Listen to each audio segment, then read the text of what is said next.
ბათუმში გადავიღე 2 დღის წინ მანქანის საჭის ნატურალური ტყავის რესტავრაციის ვიდეო და 24 საათში 300.000-ზე მეტი ნახვა დააგროვა. რაც იმას ნიშნავს, რომ ბათუმლებს ზღვაზე მეტად უყვართ მოკლედ მანქანები. იმიტომ რომ ყველამ დაგვირეკა, ყველამ მოიკითხა და ცუდი რა არის? ცუდი არის, რომ ჩვენ ბათუმში არ გვყავს რესტავრატორი.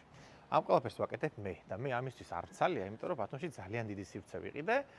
სადაც უნდა გავაკეთო ძალიან დიდი დეტეილინგი და საჭიების კეთებას რომ მოვკიდო ხელი, ხო, ჩემი გეგმები გადაიდება და რაც მე არ მაწყობს. და ცოტა მეზარება კიდევაც იმართეთ თუ გაინტერესებთ. ხო და ამ ყველაფერს ჩვენ ვაკეთებთ LETEC ტექნოლოგიით, არ ვიცი ხე გითხარით თუ რა შეიძლება დამავიწყდა. შემიძლია მე ეს LETEC ტექნოლოგია გასწავლოთ. თავის დროზე 6 წლის წინ ეს რომ მესწავლა $12,000 გადაუხადე რუსეთიდან, მოსკოვიდან ჩამოვიყვან ადამიანი, რომელმაც ეს მასწავლა. ხო და შემიძლია სრულად უფასოდ 13 სექტემბერს დაგიბაროთ ჩვენთან და ვისაც სრული გექნებათ, შეგიძლიათ ისწავლოთ ყავის რესტავრაცია. სანაცვლოდ მე არ მინდა არაფერი, მათ შორის არც ჩემთან მუშაობას არ ვითხოვ. უბრალოდ მოდით, ისწავლეთ, თქვენც მიიღეთ ის შემოსავალი, რასაც ჩვენ გვიხდიან და შეირგეთ.